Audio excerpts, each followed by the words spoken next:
Welcome to Haunted Talks, the official podcast of The Haunted Walk, offering ghost tours and paranormal adventures in Kingston, Ottawa, and Toronto, Ontario, and online experiences to anyone in this mortal realm. My name is Jim Dean. I am the creative director, and it is my privilege to be your haunted host for this episode.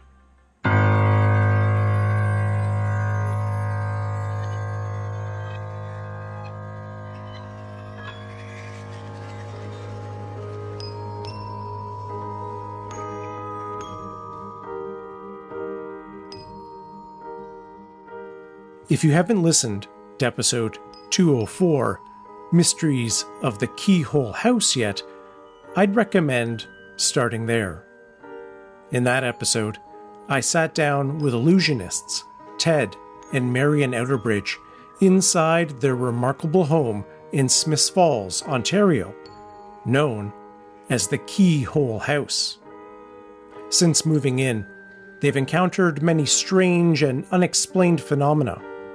Phantom footsteps on the stairs, a doorbell with a mind of its own, and the possessions of previous residents literally falling out of the walls. In this companion episode, we pick up where that conversation left off, on the same day, inside the very same house, as we conduct a series of paranormal experiments in an attempt to reach out and make contact. With Ted and Marion, we try a variety of techniques, from intuitive response cards to a spirit box session in the attic, a seance, and the Estes Method in a room tied to the home's most lingering presence, Agnes. What we experienced was subtle, emotional, and at times charged with something we couldn't explain.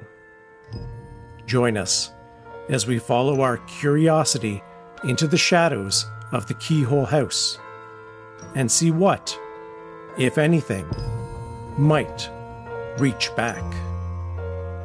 But before we get to that, if you're looking to do a little ghost hunting of your own this summer, we have some truly eerie experiences waiting for you in Kingston, Ottawa, and Toronto. And here are my top 3 recommendations for the summer. In Toronto, explore one of our most active sites during Ghosts of the Village at Black Creek, a haunted pioneer village where strange things are often seen and heard after dark. In Ottawa, don't miss Tales from the Mausoleum at Beechwood Cemetery, a beautifully atmospheric tour that takes you deep inside Canada's most historic burial grounds. It's unlike anything else that we offer. And in Kingston, discover a hidden gem, Ghosts of Queen's University, a spooky stroll through the ivory-covered campus filled with creepy stories that just might keep you up like a student before finals. You can save 15% on tickets for those tours and many others by using the promo code Haunted Talks, all one word, Haunted Talks, at checkout on our website, hauntedwalk.com. And while you're there, check out our new list of Canadian ghost tours to try this summer. These independent, locally run tours and their storytellers help preserve a fascinating and often overlooked part of our history. If you're traveling, make room for the ghosts. You can find the full list at hauntedwalk.com/Canada.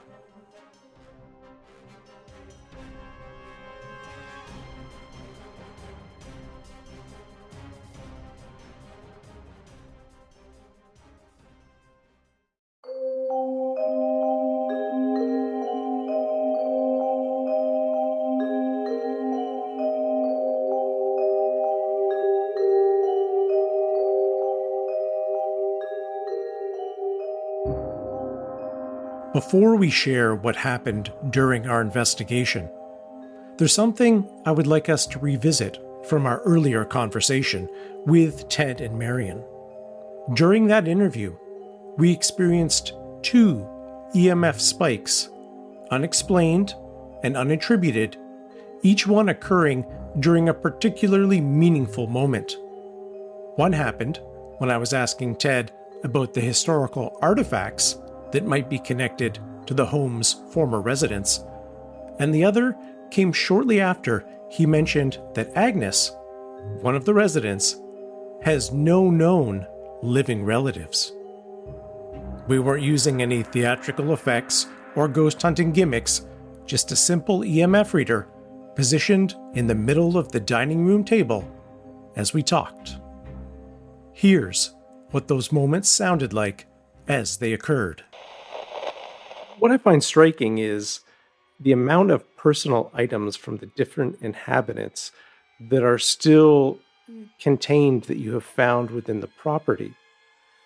And there's something beautiful, I think, about that. And it's kind of an immortality of sorts.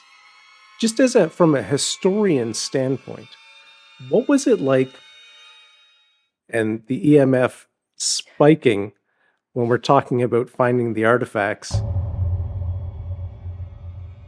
That is the cemetery where her uncle, Alexander Wood, was entombed, and that's where Agnes was entombed.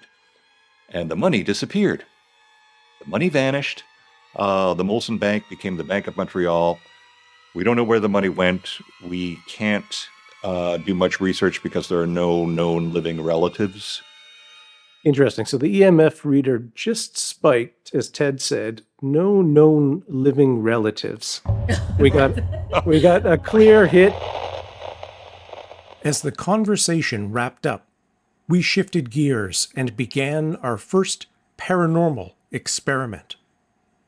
We started with something simple, a set of Haunted Walk contact cards designed to help spark intuitive or even paranormal responses to questions.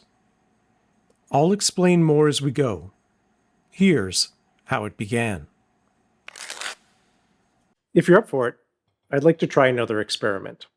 And as magicians, I kind of want to turn the tables on you two for a moment, because I have a deck of playing cards. Well, they're not quite playing cards. These are what we call Haunted Walk contact cards. And we use these during our investigations for our Alone in the Dark experience. Since at least the 15th century, playing cards have been used to connect with spirits through a practice known as cartomancy. You've likely heard of tarot cards, of course, which are one example.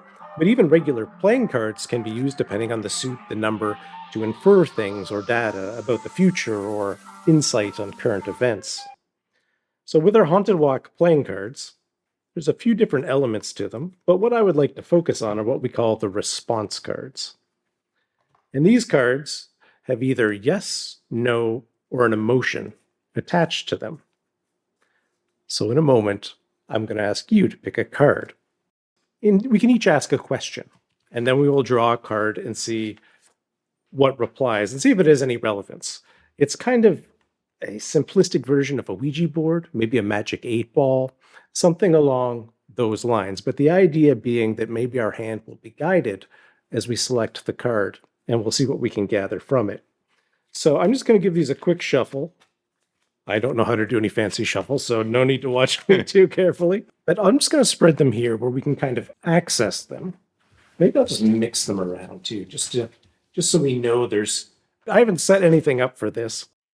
But a question that I might ask, I might say, to the spirits of the Keyhole House, are you happy that I have come today to share your stories with our audience? That's a great question. And the card says, interestingly, no. No.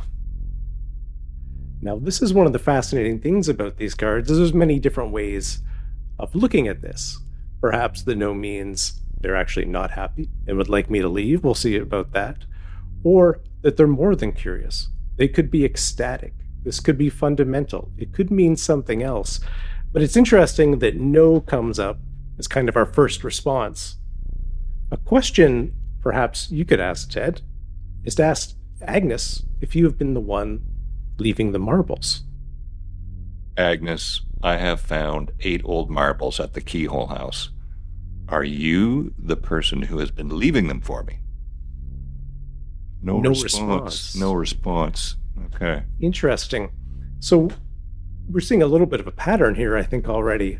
Yeah. With those 2 responses. I wonder if naming Agnes might tilt the results. Are there other spirits here besides Agnes who wish to connect with us? Because maybe we're barking up the wrong tree at the moment. Mm-hmm. Are there more spirits to the Keyhole House than we are anticipating? No response. Wow, this is very interesting. It's quite rare to get 3 kind of no's out of the gate.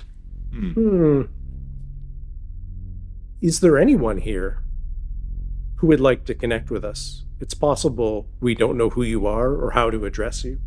It's possible the playing cards aren't something you're familiar with. But besides Agnes, or in addition to Agnes, is there anyone here who would like to communicate with us today? No response again.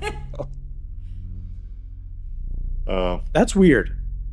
This is weird because to get 4 responses, so we don't, yeah, that's our 4th, all in that fashion, leads me to think we're asking questions in kind of the wrong direction. I'm wondering, I mean, Agnes and John Briggs both have, really jumped out at us. And I've never gone looking for Alexander, Agnes's son. I wonder if maybe the marbles are his marbles. Because when she moved in here, he was 11. And I think that he lived in the front bedroom, which is now my office. And that's where I keep the marbles. I've never gone looking for Alexander. And Alexander is buried in Saskatchewan. And Marion and I are touring across Canada in the fall, so we're going to go visit Alexander in Saskatchewan. So we know where he is. Is it important that we continue researching the house, and in particular, Alexander? Shall we do some more research about you? Okay. We have a no. No. Okay. I mean, the odds of this happening are very rare. And I don't know if I've ever seen in any of our investigations to get 2 no responses and 2 no's. Let me try something. Are we asking the wrong questions? Yes. Okay. Wow. Well, we'll leave the cards there. Obviously, they're one very ancient kind of way of communicating, but the yes does indicate to me there is something that does want to be expressed. And perhaps as we try some other experiments a little later using different techniques, different technology, that those methods will be more apt to connect with what's ever here in the Keyhole House.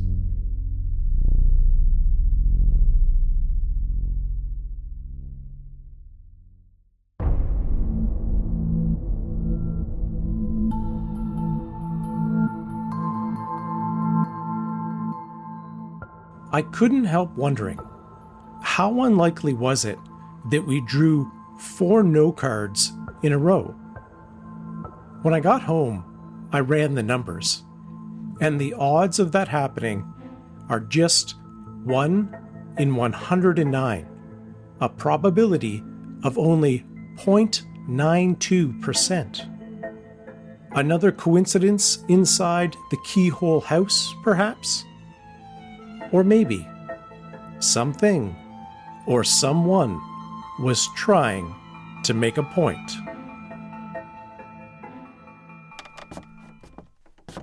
We've made our way up to the attic so that Ted and Marion could show me the stain on the wall and the old ironing board, which to my eye does line up incredibly well and can see what Ted meant.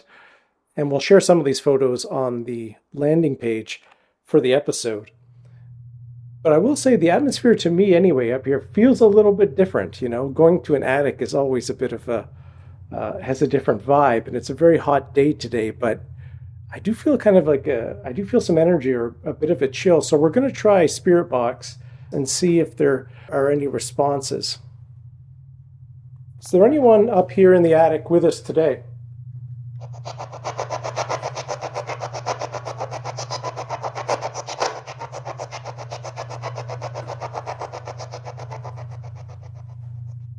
Agnes, we're wondering if the watermarks on the wall there are an impression that you've made, or if that's a spot where you would stand when ironing.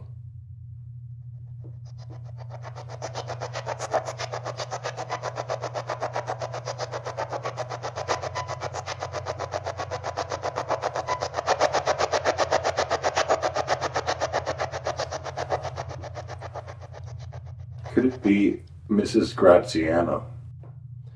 Could it be Mrs. Graziano, who lived up here for a time as well, was a caretaker of the house? She was managing the house when it was a rooming house. Mrs. Graziano, are you here with us in the attic?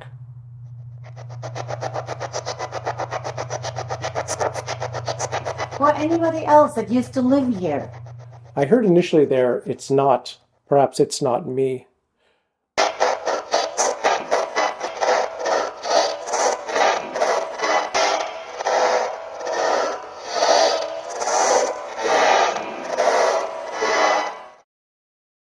Is there anybody in the house who may be up here and connecting with us now?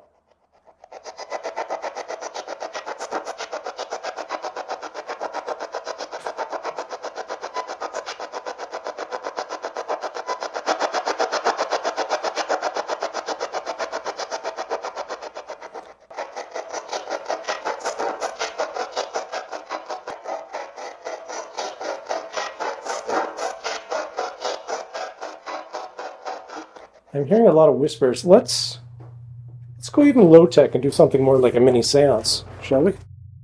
To any spirits of the Keyhole House or those passing through of good intent, we are here to communicate with you up here in the attic, a spot that potentially has been the site of some activity and many unique artifacts found. We've put out cat balls around the room, which you can touch or give energy to or take energy from if you need it to manifest. And Marion is holding an EMF reader, which you can also manipulate to indicate your presence. Is there anyone up here in the attic of the Keyhole House who wishes to communicate with us? Yes, look at this. Definitely, somebody wants to communicate. EMF spiked immediately on that question. There are many different possibilities and many folks who spent time here and probably loved this home. Agnes, your name has come up many times. Is it you who we are communicating with here in the attic? If you could make a sound, light up the cat balls, soft breeze, if you can give us any sense of your presence, we would warmly welcome it now. We've been learning about all of the artifacts, discoveries that the Outerbridges have made as they've been exploring the house. We're curious if there's more to come. On more, it spiked again. Another spike on more. Can you help us where we might look? Should we look in the attic? Is there just one or more of you? Maybe we're in the wrong room. Shall we go next door? Sure.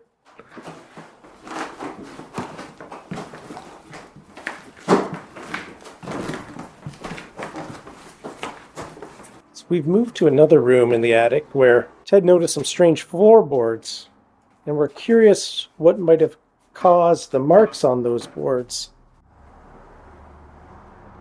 Did something bad happen in this room? Was it just an accident what happened up here? Was it just an accident? There's 2 clicks now. I heard 2 clicks too. In the hallway or the other room? Yeah. Is that you making that sound from the other room? Could you make it again or make another noise so that we know that it's you? Well, we will leave you up here if there's anyone here. It's your last chance if there's anything you want to communicate via EMF reader or sound. We're very curious about you and just wish to communicate.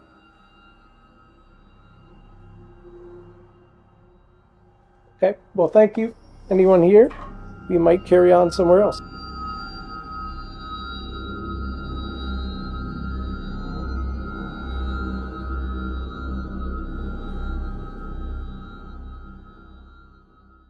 The Estes Method is a technique designed to reduce bias during spirit box sessions. One person wears noise-canceling headphones and covers their eyes, listening to the spirit box feed. They say aloud any words or phrases they hear, or anything they feel compelled to communicate. Meanwhile, the rest of the group ask questions without the listener knowing what's being asked. We're listening for contextual connections, moments when the responses seem to directly relate to the questions. And when that happens, it can feel hard to explain.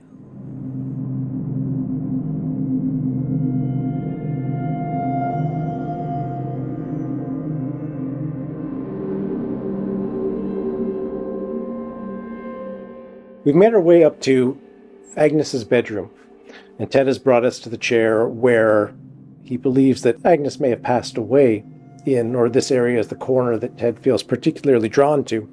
So we're going to set up Ted as our receiver for the Estes Method and see if Agnes wants to communicate with us today. We have begun here with Ted doing the Estes Method. Hello to anyone in the Keyhole House. It's a pleasure to be here with you today. My head keeps jerking back. And we are seeing spikes on the EMF. Agnes, we hear this is your room. Is that spikes on the EMF again? Are you here with us right now? Is Ted sitting in a corner that's of importance to you in some way? I see a picture on the wall over here. It's not that big. What is it a picture of? What are you trying to show us? Hello. Someone said hello. Hi, Agnes. The band was going that way. Thank you for welcoming us. It's great to be here with you. We've heard a lot about you from Ted and Marion, and we're just curious about you. This was your room, and this is the house that you lived in. What are your memories? No. And it's raining right now. What does the rain mean to you? Does that have to do with you sitting by the window, perhaps? Looking outside on a rainy afternoon? We know that Ted and Marion have been finding a lot of things around the property, and we're very curious if it's you leaving those things. Poetry? Have there been any, writings or things of that nature? No, I just know that Ted has been writing. We have not found any poetry. We only found a book, but that was a younger book. It was from the 50s or... Has Ted been writing poetry? Ted has not been writing poetry. He just writes stories. Okay. Yeah, there's a bad smell. A bad smell? Agnes, we're most curious about you and your life. We understand that you passed away from tuberculosis. Was that here in this room? Is there anything you can share with us about your time here? The EMF is now also spiking considerably. It went to the red. All the way up? All the way up. And Ted's taking some very deep breaths, which I find interesting. Is there something you wish to convey to us, Agnes? Are you happy that Ted and Marion are here and are kind of sharing your story with the world? Are there more secrets for us to find here in the house? Huge spike on the EMF. Can you give us any hints of where we might look? Clouds. There's clouds. Clouds. Sky blue. Any blue rooms in the house or anything connected with clouds? in the attic, but those are stains that have come later. They look like clouds. Could the clouds be the stains in the attic? Is that an impression, Spike, again on the EMF? Is that an impression you've left behind for us to find? EMF continuing to spike. And the atmosphere has gotten a little energized, I feel like, in the past few moments. Yeah. Ted is looking almost very strained. I'm holding knitting needles right now. Knitting needles. Knitting needles? I don't know. EMF spikes again on the knitting needles. Was that something you did here? Would you be knitting by the window or in your bedroom? That's interesting because I'm knitting in the corner downstairs in the living room by the fireplace. Okay. So, have you been watching Marion knit? Do you have an interest in that, or maybe some suggestions? Spike again on the EMF. Something over here is important. Ted's gesturing towards kind of the other window. What is it about that window or that space that's important? Can you tell us, can you give us any more hints or details? And I suppose an obvious question we should be asking, is this Agnes we're speaking to? Or could it be someone else connected with this home? Someone who lived here? Someone who visited? The men. The man or the men? Spike on EMF again. Okay, well, I think we might bring Ted out. But something we're getting... Yellow. There's yellow. Lemon. Lemon, yellow. Yellow. We're going to start counting down from 10. So if there's anything you want to share as we do that, please feel free to anyone who wishes to communicate. 10, 9, 8, 7, 6, 5, 4, EMF spiking, 3, 2, 1. All right, I'm going to bring Ted out. So I felt like I was Agnes. During the session. I was sitting in Agnes's chair, but I felt like I was her. Like, a lot of the time. How did that feel? I could see the bedroom. There was a small picture there, not a big one. My important stuff is over here. Bed's there. The men. Because, like, she's got a bit of a conflict with the men in town, I think. You said Yeah, there was yellow, lemon, and I don't know. Maybe that was her room. And the rain. There was And the rain. rain. Yeah, it was raining, and they were moving. They were blowing. I didn't say it. The Okay. curtains were blowing in the wind. Okay. Okay. I'm now going to try the Estes Method. I'm going to go under. Okay. Here we No, go. we're good. Is Agnes with you right now? That was amazing. Is Agnes trying to tell you anything? That's how it goes. Should we be looking in the front room? True. That's a good idea. It was a Canadian business. Oh, maybe she's talking about Frost and Wood. Are you talking about Frost and Wood, Agnes? A hospital nearby. George Thomas Martin was the architect. I'm looking at you. Tell me, Should we keep focusing on the same things? Should we try new things? wow, my heart rate just picked up. We should have courage. More. We should follow our heart? Tell me what you think. On your heart rate, there was a tiny, small little spike. Are you comfortable now? It disturbs me. What is it that disturbs you? What is My it? necklaces.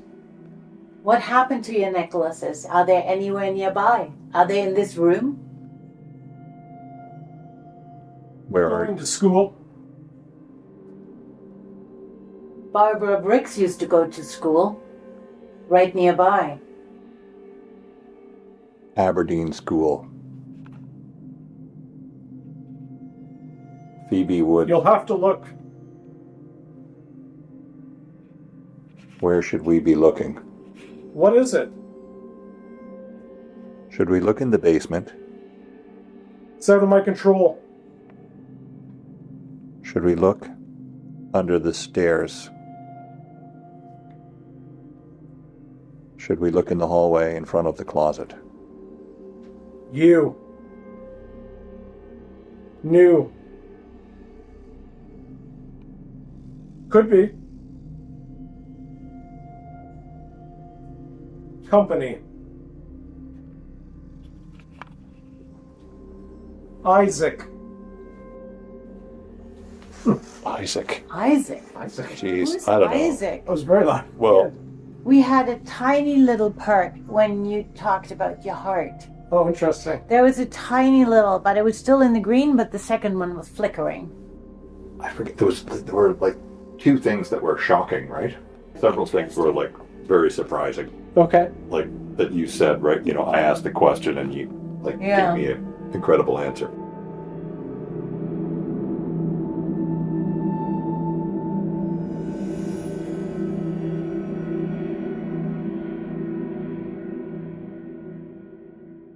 As we often remind our guests during our alone in the dark experiences, every investigation is different. You never know how the night, or in this case, the day, will unfold. This investigation was unusual in a few ways. We had just finished an hour-long conversation with Ted and Marion, speaking aloud the names and stories of the people who once called this house home. In a space already rich with history, it feels like those stories stirred things just a little more. It was also one of the rare times we investigated in daylight. While it may lack the theatrical shadows of night, it brings a different kind of honesty. And perhaps it reminds us that the unknown doesn't follow a clock. We don't believe that paranormal investigations are limited to darkness. And I think the Keyhole House proved that. I'm still thinking over some of those things that occurred. The 4 no responses in a row. The strange, almost direct answers during the Estes Method.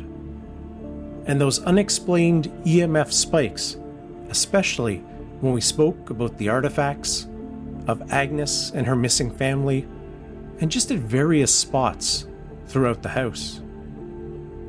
Were we connecting with something real?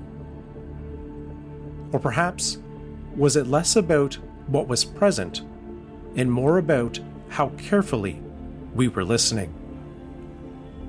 With those questions still swirling, there was one place I hadn't yet been, and I knew I couldn't leave without going.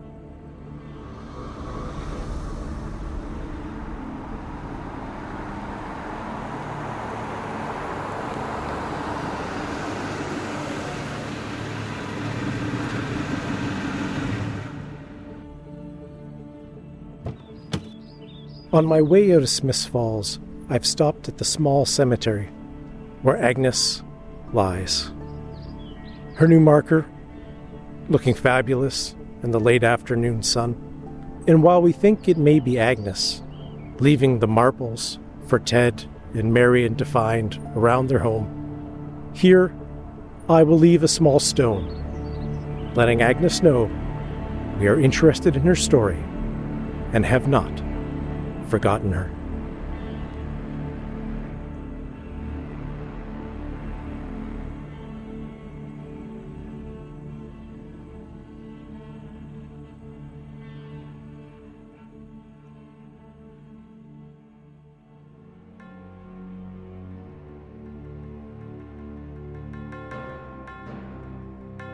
Thank you so much for joining us for this episode.